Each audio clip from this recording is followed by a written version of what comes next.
Fashion Business Club. I'm Courtney Blackman. I'm Alison Whelan. And we are the co-founders and co-chairmen of Fashion Business Club. And we're delighted today to welcome Nathan Jenden as our guest speaker.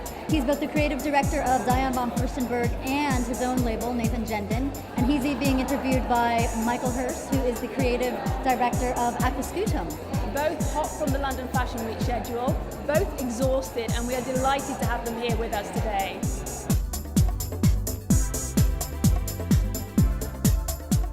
We have Nathan Jenden, hot from London Fashion Week schedule, with a fantastic show. And we have the lovely FBC member, Michael Herz, who has just done a fantastic presentation, worshipped and adored by Sarah Moa. And we're delighted to have him here too, interviewing Nathan Jenden. So can we have a little round of applause for both these speakers for showing up?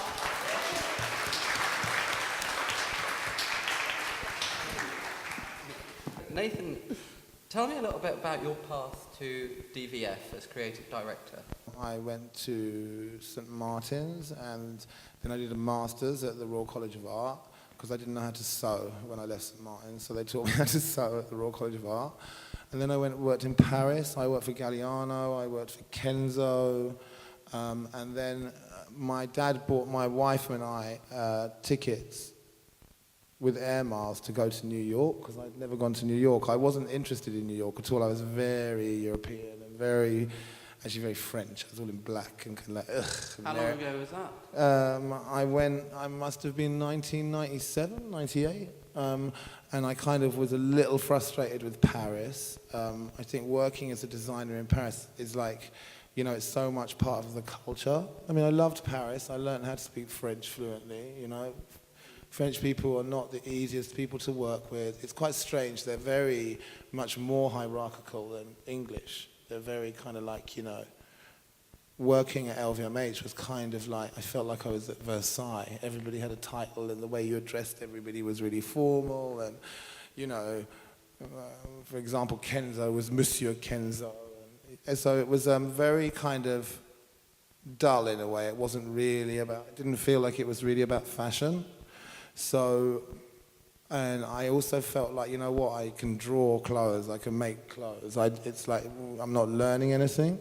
So you go to New York and... I went to New York and I had interviews with all these people and I was totally like, what the fuck is this? Like, I thought it was really surreal, totally different.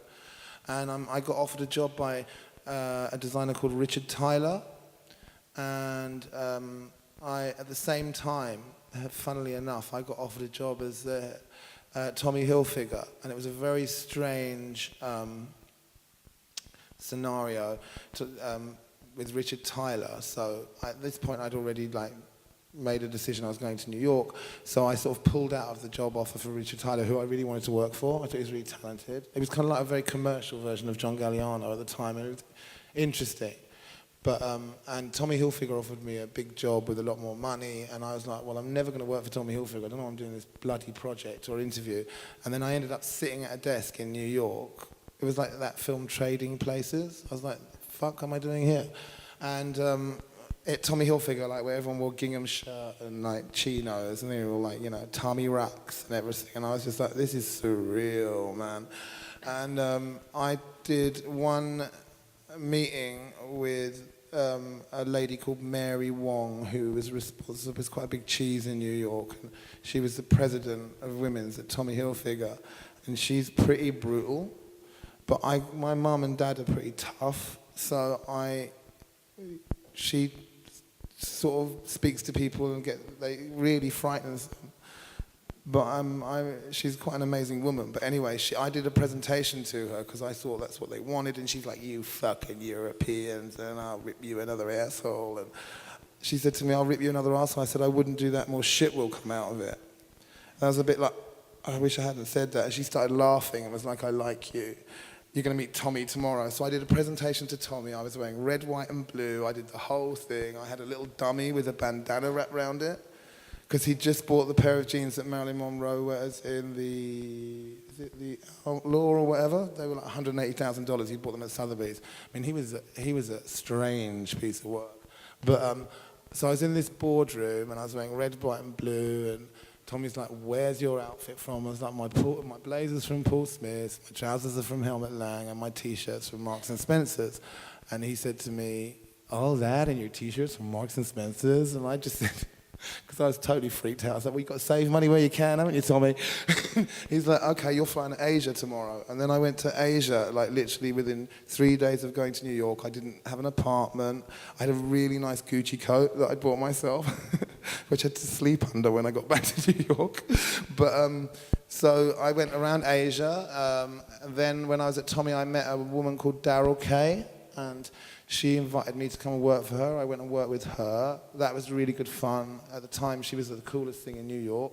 And Diane called me, and I met her. And I said to her, I don't really know who you are. I've never heard of you. Because at that point, she wasn't really well known anymore in fashion.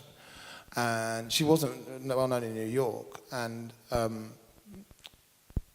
she interviewed me, and she didn't ask my name.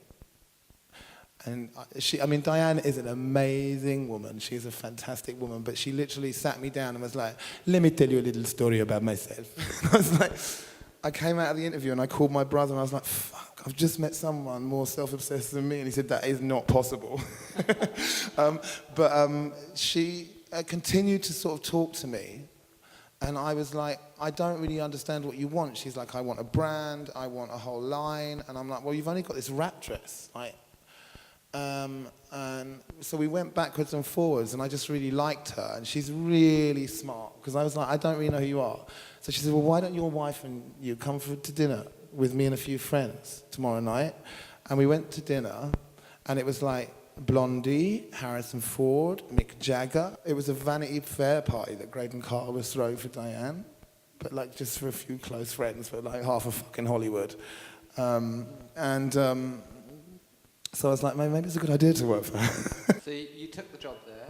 I took the job there, and I got there, and they had got all the fabric ordered for a show. It was the second show, or maybe the third show she'd done since she came back. And they were very straight shows, very New York, pencil skirt, turtleneck. And how long was it before you decided you needed more than just DVF? That you needed to... I never really wanted to work for anybody. It just sort of happened. And then actually what happened was I was at DVF. It started to go very, very well. Like, there were no stores when I started. I think we've got 40 stores now, or 30 stores worldwide.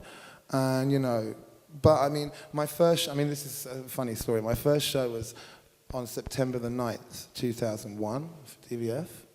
And my parents came over, and my brother and my sister, because I thought, I think it's going to be a good show. You should come and see this fashion show. So my parents came over, and then the day that all the reviews came out, and it was all my name was in all the papers, and former head of Daryl Kay, and diddle-a-doo, and changing DVF, plane flew into the World Trade Center. So I called my dad on September the 11th at like 8:30 in the morning. I was going to a fashion show in the tents. And I said to my dad, buy all the papers, I'm in all the papers, buy all the papers, WWD, New York Times, blah, blah, blah, blah, blah. And my dad goes, don't be such a fucking arrogant prick, the plane just crashed into the World Trade Center. So that was my first show. And then after a couple of years, that was quite a traumatic time, but, you know, it was weird when the whole world looked like it was falling apart around you.